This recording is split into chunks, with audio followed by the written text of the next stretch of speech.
আমি কিন্তু কার্তিক পুজো যাওয়ার জন্য রেডি হয়ে গেছি। কষ্ট করতে হচ্ছে।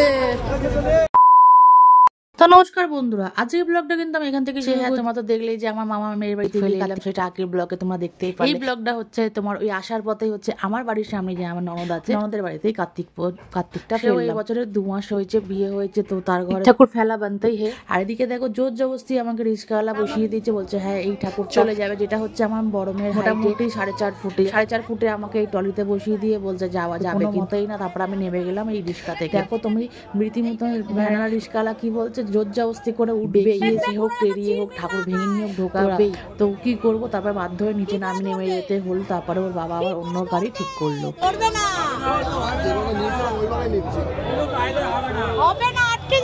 কষ্ট করতে হচ্ছে।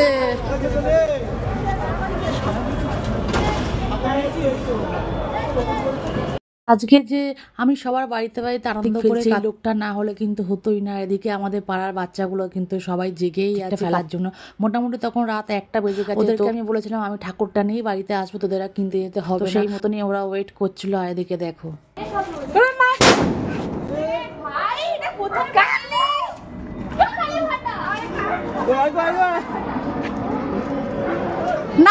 আর আমাদের এখানে প্রচলন আছে যে যখন খেলতে যাবো মা বাবাকে তো কি করে জানাবো, তাই জন্য আগের দিয়ে বাজি ফাটানো। রাত যখন 1টা বেজে গেছে তো বাজি ফাটিয়ে ওদের মা বাবার ঘুমটা ভাঙালাম, কেন অনেক দূর থেকে কার্তিক বাবা জীবন আসছে বলে কথা।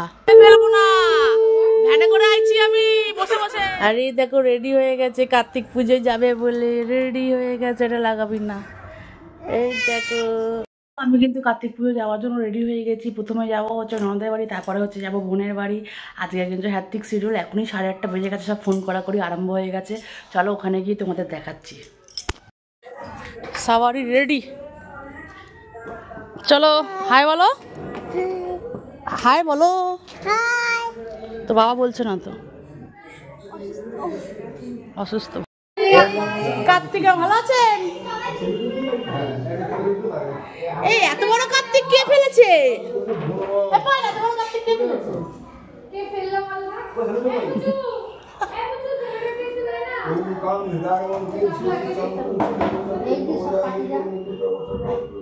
মামি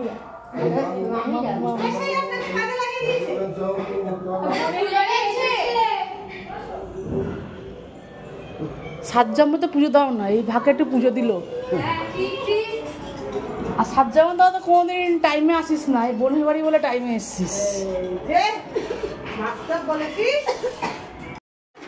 শুভ কই? শুভ ওই ঘরেই তো। তুমি তাহলে টাকাটা দিয়ে দিতে পারো, আর যদি মনে দরদ লাগবে না তাহলে 5,000 টাকা দাও, তাহলে প্রথমে। হ্যাঁ এখনই তাহলে লেখ, কাগজ নিয়ে লিখবো। আর ওর গলায় ঝোলা ওটাকে পুজো দেওয়ার আগে, ওটা তাহলে 7 ফেরা হবে, মানে ওটা প্রতিজ্ঞা হয়ে দিতেই হবে।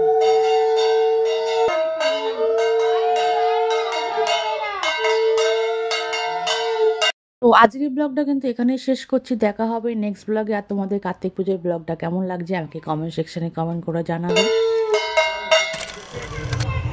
আমরা চলে এসেছি কার্তিক পুজো।